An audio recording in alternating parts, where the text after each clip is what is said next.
একজন আসামিকে আমরা জিজ্ঞাসাবাদ করেছি, সাবেক আইসিটি প্রতিমন্ত্রী জুনায়েদ আহমেদ পলক।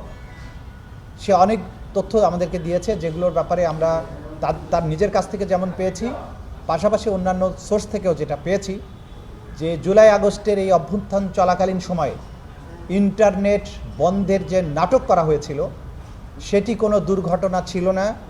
খায়ের টাওয়ার বা কোন টাওয়ারে আগুন লেগেছে এগুলোর কোনো ব্যাপারই ছিল না। সেখানে সে স্বয়ং স্বীকারোক্তি দিয়ে বলেছে বা নিজে স্বীকার করেছে যে এই ইন্টারনেট তদানীন্তন প্রধানমন্ত্রী এবং এই মামলাগুলোর প্রধান আসামি শেখ হাসিনার নির্দেশে সরাসরি প্রধানমন্ত্রীর কাছ থেকে নির্দেশনা আসার পরে তথ্য প্রতিমন্ত্রী নির্দেশ দিয়ে আইআইজি ইন্টারন্যাশনাল ইন্টারনেট গেটওয়ে, এই গেটওয়েদের একটা হোয়াটসঅ্যাপ গ্রুপ খোলা হয়। সেই গ্রুপে সরাসরি নির্দেশ দেওয়া হয় ইমিডিয়েটলি ইন্টারনেট শাটডাউন করো, এবং তাদেরকে এটা এনশিওর করতে বলা হয় যে করার পরে আবার জানাও যে ইট ইজ ডান।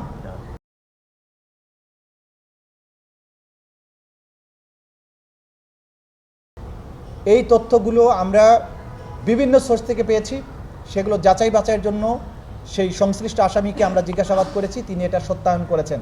সুতরাং ইন্টারনেট বন্ধের মাধ্যমে জুলাই আগস্টের সংগঠিত গণহত্যাকে গোটা দুনিয়ার কাছ থেকে আড়াল করার যে আড়াল যে করা হয়েছে, এবং এটার ব্যাপারে যে মিথ্যা অজুহাত দেওয়া হয়েছে যে ইন্টারনেট কেবল লাইন পুড়ে গিয়েছিল, এটা হয়েছিল সেটা হয়েছিল, সর্বৈবভাবে মিথ্যা।